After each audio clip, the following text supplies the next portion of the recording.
Hello and welcome back to somebody on the recipe and to another edition of AEW Dynamite Out of 10, a New Year's Eve Dynamite. And of course it is a big episode of Dynamite because we've got all of the fallouts from World's End, and of course AEW is looking to go out of the year with a bang. So yeah, lots of big matches on the card, many title matches. But to kick things off, MJF revealed his brand new Triple B AEW World Championship. He mocked the whole roster until he was interrupted by the cleaner, the Tyson Chong calling his shot for a future world title match. Hangman and Swerve then arrived in the crowd. Security stopped them from getting into the ring as MJF refused to fight either until they earned their shot. The Salt of the Earth escaped while the Cowboy and the Mogul took down security. Swerve and Hangman promised to get the world champion, even going for each other to win it. Joe then appeared on the Tron with Hook and Hobbs to threaten pain upon enemies. Swerve and Hangman agreed to fight Hook and Hobbs next week in a lights out match. A great opener. AEW does not always hit the mark with a promo segment, but the pace of this was tight. MJF did not overstay his welcome, allowing the others to make their cases. As a new heel champion, he's an exciting set of future challenges. Hangman and Swerve especially sold themselves well.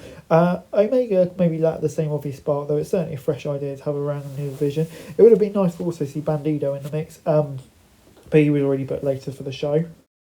We then got a New Year's Eve Tornado Trios match between Tony Storm, Orange Cassidy and Roderick Strong against the Death Riders. Storm and Cassidy continued to work great together while Strong was less confused with a goofy pairing. While Freshly Squeeze almost took the win with a Tornado DDT, U to distract him for a running European uppercut that stole the win for the conglomeration. This was a fun match like it was, but it repeated many of the same beats. Mainly it served to get the Death Riders win back, but it would be nice to see wrestlers find maybe a fresh dynamic. Still, it was smart to pay off the excitement these teams built at World's End, paying into Storm and Cassidy's partnership too. The Death Riders continue to play the heels outside the box, and AEW's leaving it ambiguous how that will end. So yeah, intriguing stuff, 6 out of 10. As we then moved on to Bandido versus the Beast Mortis. Down the stretch of this match, it looked like Mortis might have Bandido's number, but he turned the tide into an X-knee and 21 plex for the victory. While Bandido picked up the win to build momentum for his challenge of the men's world champion MJF in a few weeks, this felt more like ROH match, selling Mortal's threat to the world title. For an AEW perspective, it may have been better to let Bandido keep control of this match throughout, but these two certainly made the most of the spotlight. It's never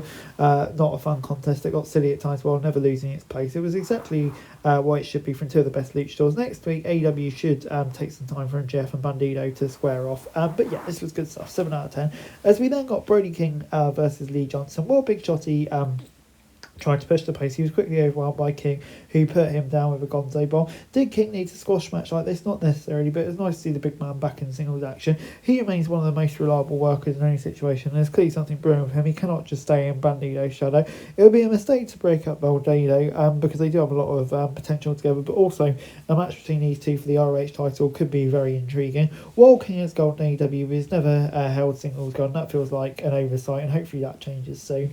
Before we then moved on to the Continental Championship eliminator, Mox versus Josh Alexander, and Mox continued his struggle with his ankle, allowing Alexander to pick him apart. The champ managed to reverse grip of Alexander, threw into a bulldog choke, causing the walking weapon to pass out. MVP and Shelton then arrived afterwards to stare down the champ, making their intentions clear. This is about smart post-World Ends booking as possible for Mox. He not only had to fight another Don Callis family member, but one that's known for targeting ankles. It led to a physically intensive technical battle for Mox first match out of the C2, selling that the champ may be wearing himself too thin too quickly. Alexander looked fantastic throughout, making the win by Mox feel a little more survival than a victory. The Hurt Syndicate appearance was a nice tease for the future. While Bobby Lashley was out for a while, Benjamin needs a strong direction for the immediate future and not to keep feuding with Ricochet. But yeah, overall, I'm going to give this an 8 out of 10.